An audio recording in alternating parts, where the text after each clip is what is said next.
எப்படி இருக்கிறீங்க? நல்லா இருக்கிறீங்கன்னு நம்புகிறேன். இன்றைக்கி நம்ம சேனலில் செய்ய போகிறது சிம்பிளாக 3 நிமிஷத்தில் ஒரு பிரேக்ஃபாஸ்ட்டு செய்ய போகிறோங்க. எப்படி செய்கிறதுன்னு பார்க்கலாம். பிரேக்ஃபாஸ்ட்டு செய்கிறதுக்கோஸ்கரம் பாருங்கள், நான் 1 கப்பு அரிசி மாவு எடுத்துருக்குறேன். 1 கப்பு போதுங்க. 1/4 கப்பு அளவுக்கு குட்டி குட்டியாக நறுக்குன வெங்காயம், 1 கப்பு துருவின கேரட்டுங்க. துருவி போட்டுக்கோங்க, கட் பண்ணி போட்டிங்கன்னா ரொட்டி தட்ட முடியாதுங்க. கேபேஜி துருவுனதுங்க, இது கூட அதுவும் 1/2 கப்பு. இது வந்து கீரைங்க, இது 1 கப்பு க்ளீன் பண்ணிவிட்டு கட் பண்ணி வச்சுருக்கேன். இது பேர் வந்து எனக்கு தமிழில் தெரிலங்க. நாங்கள் வந்து இருக்கிறது பெங்களூரில், இங்கே வந்து கர்நாடகாவில் சப்பக்கி சொப்புன்னு சொல்லுவாங்க. சேர்த்தாச்சுங்க, சேர்த்துனா ரொம்ப நல்லாயிருக்கும். இந்த ரொட்டிக்கு வந்துட்டு சேர்த்துட்டு தான் செய்வாங்க, வடைக்கும் போடுவாங்க. இங்கே பாருங்கள், தேவையான உப்பு சேர்த்துக்கலாம், கொஞ்சமாக சீரகம், உங்களுக்கு எவ்வளோ தேவை அவ்வளோ சேர்த்துக்கோங்க. ஓமமும் சேர்க்கலாம், சீரகமும் சேர்க்கலாம். நான் சீரகம் சேர்த்துருக்குறேன். சின்ன கப்பு தேங்காய்ங்க, தேங்காய் சேர்த்துனா தான் ரொம்ப நல்லாயிருக்கும்.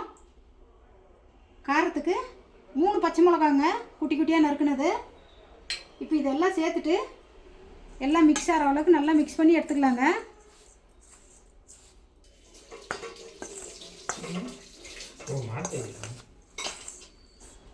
எல்லாம் சேர்த்து நல்லா மிக்ஸ் பண்ணியாச்சுங்க.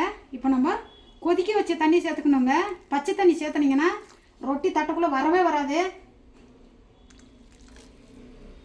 மிக்ஸ் பண்ணி பார்த்துட்டு தண்ணி பத்தலைன்னா இன்னும் சேர்த்துக்கலாம்.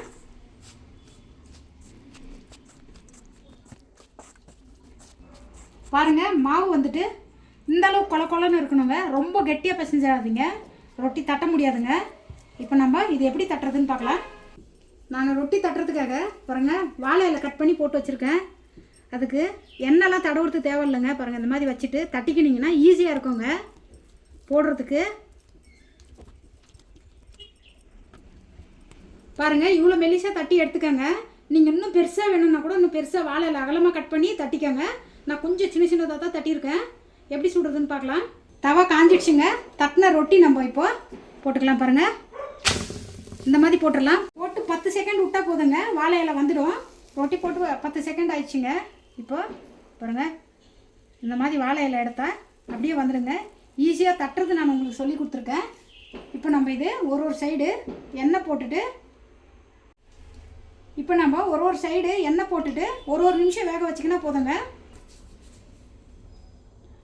எண்ணெய் போட்டாச்சுங்க. இந்த சைடு நம்ம 1 நிமிஷம் வேக வச்சு எடுத்துக்கலாங்க. ஒரு சைடு நல்லா வெந்துடுச்சுங்க. இப்போ நம்ம திருப்பி போட்டுக்கலாம். இந்த சைடு 1 நிமிஷம் வெந்தால் போதுங்க. கொஞ்சமாக எண்ணெய் போட்டுக்கலாம்.